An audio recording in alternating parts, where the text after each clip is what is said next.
Our next speaker is Gabriel Miller. I would like to add my voice to the chorus here today in opposition to this ridiculous resolution. At a time when the rest of the world is condemning Israel for committing war crime after war crime, Chicago is fiddling around on whether to condemn Hamas. By doing so, Chicago will be doing its part in enabling the genocide of Palestinians. And this resolution acts like it's on the side of innocent civilians.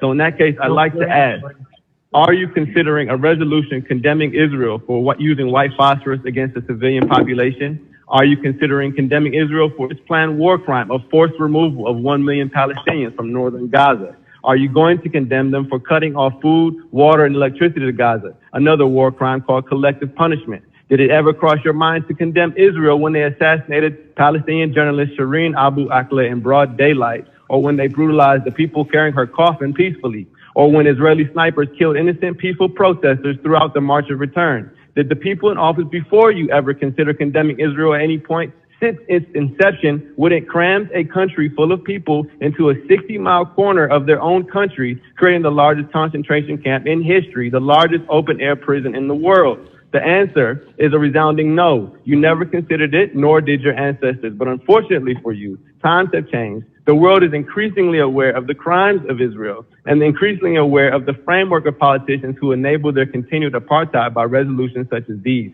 And in a city like Chicago, with majority black and brown people who have experienced the apartheid-like conditions of oppression in the United States, a generation of young people have emerged who understand immediately that we have everything in common with the Palestinian people and nothing in common with the brutal Zionists under who they suffer. A generation of people who are not surprised when we find out that our politicians, up to our president, spread lies about 40 babies being beheaded in order to rationalize genocide. We're only surprised that they're forced to walk those lies back. But of course, the damage is done. People are still spewing the debunked lies about rape and massacre of babies, even here in this very meeting, when actually there is endless evidence of Israel having killed over 500 babies in the last 48 hours alone, having dropped more bombs in 24 hours than the U.S. dropped on Afghanistan in 1 year. And finally, let it be known that condemning the attack as the actions of some fringe group misses the point of what's going on. The attacks were carried out by a broad coalition of groups from every section of Palestinian society, not just Hamas. That coalition represents a people determined to attain freedom at any cost,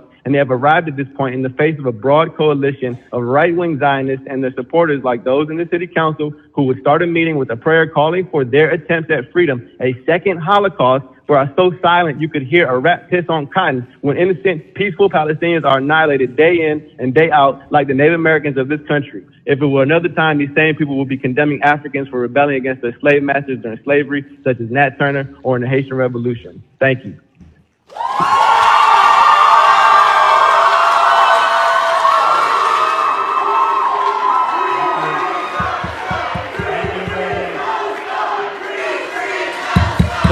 Thank you.